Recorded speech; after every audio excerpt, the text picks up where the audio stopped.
மிக பலவீனமாக இருந்த அவரது உடலை, குரலை மறுபடியும் பலப்படுத்த என்னென்ன மருந்துகள் கொடுக்கப்பட்டிருக்குமோ, எந்த வகையான இன்ஜெக்ஷன்கள்லாம் போடப்பட்டிருக்குமோ என்பது யாருக்கும் தெரியாது. சர்க்கஸில் வயதான சிங்கத்தை அடித்தும் மிரட்டியும் வேலை வாங்குவானே ரிங் மாஸ்டர், அதுபோல என்னென்ன நடந்திருக்கும் என்று நம்மால் சொல்ல முடியாது. 2009 ஜூன் 24 இரவு மணி 12 வரை திஸ் இஸ் இட் நிகழ்ச்சிக்காக ரிஹர்சல் செய்துவிட்டு தனது அறைக்கு திரும்புகிறார். வழக்கமான உறக்கத்திற்கான மருந்தை தனது சிறப்பு மருத்துவரிடமிருந்து பெற்றுக்கொண்டு அவர் படுக்கைக்கு செல்லுகிறார்.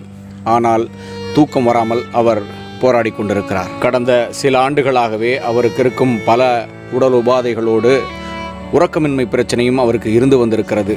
இரவெல்லாம் உறக்கத்திற்காக போராடி விடிந்த பின்னும் உறக்கம் வராமல் தவித்து கொண்டிருக்கிறார். 23ஆம் தேதி பகல் 12 மணிக்கு ஆரம்பித்த ஒத்திகை 24ஆம் தேதி நள்ளிரவு 12 மணி வரை நடந்து முடிந்து வீட்டுக்கு வந்து இரவெல்லாம் முடிந்து விடிந்து பகல் 10:40 ஆகியும் அவருக்கு உறக்கம் வராமல் போராடி கொண்டிருக்கிறார். கடைசியில் வேறு வழி இல்லாமல் உறக்கத்திற்கான மருந்தை சிறிது அளவு கூட்டி மருத்துவர் கொடுக்கிறார்.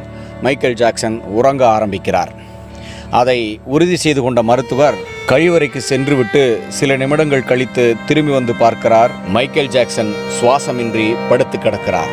அதிர்ந்து போன மருத்துவர் மைக்கேல் ஜாக்சனுக்கு முதலுதவி அளித்து மருத்துவமனைக்கு எடுத்துச் செல்கிறார். ஆனால் சிகிச்சைகளுக்கான பலனின்றி மைக்கேல் ஜாக்சன் மரணிக்கிறார். 25ஆம் தேதி மதியம் 2:30 மணி அளவில் மைக்கேல் ஜாக்சன் இறந்து விட்டதாக அறிவிக்கப்படுகிறது.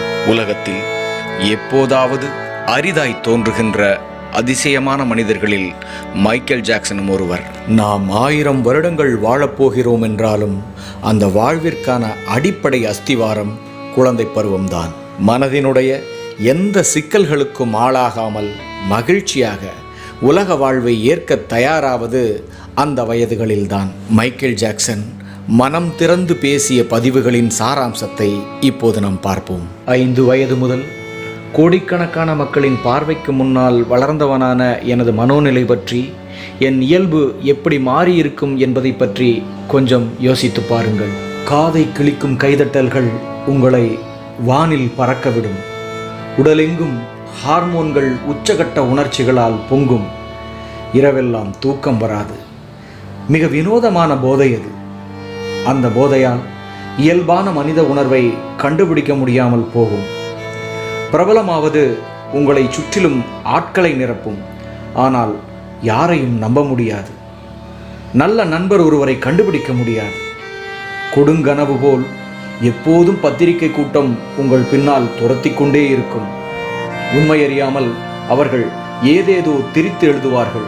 பெரும் மனித கூட்டத்தாலான சிறையில் கைதி போல தனிமை வாட்டும். அதனால்தான் என்னைப் போலவே குழந்தை பருவத்தை கொண்ட எலிசபெத்தை மட்டும் நான் நம்புகிறேன். குழந்தை நட்சத்திரங்களாய் எங்களது சோக வாழ்வு கிட்டத்தட்ட ஒரே மாதிரியானது. நான் தேடும் பாதுகாப்பை, நம்பிக்கையை அவரிடம் நான் உணர முடிகிறது. ஒவ்வொரு குழந்தையிலும் தொலைந்த என்னை தேடியபடியேதான் இருக்கிறேன். ஒரு குழந்தைக்கு கிடைக்க வேண்டிய அன்பும் மகிழ்ச்சியும் எனக்கு கிடைக்கவில்லை. வலி நிறைந்த போராட்டமான சூழல்களும் பயிற்சிகளும் தான் எனக்கு கிடைத்தது. அதன் பலனாக இன்று நான் பெற்றிருக்கும் செல்வங்கள் அனைத்தையும் கொடுத்தால் கூட என் குழந்தை பருவத்தை திரும்ப பெற முடியாது.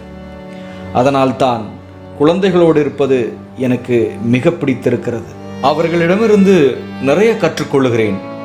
குழந்தைகளிடம் இருக்கும் அப்பழுக்கற்ற வெகுளித்தனம், அந்த மேஜிக், அது இந்த ஒட்டுமொத்த உலகத்திற்கும் தேவையானது. அவர்களிடம் இருக்கும் கலப்படமற்ற உண்மைத்தன்மையை, அறத்தை நாம் வாழ்ந்து பார்த்து உணர வேண்டியது. குற்றங்களால் நிரம்பும் நம் உலகத்திற்கு குழந்தைத்தன்மையால் தான் விடையளிக்க முடியும். இந்த கணத்தில் எதிர்ப்பு காட்ட முடியாமல் தனது குழந்தைத்தன்மையை பாதிப்புகளுக்கு கொடுத்து கொண்டிருக்கும் ஒவ்வொரு குழந்தைக்காகவும் நான் வேதனைப்படுகிறேன்.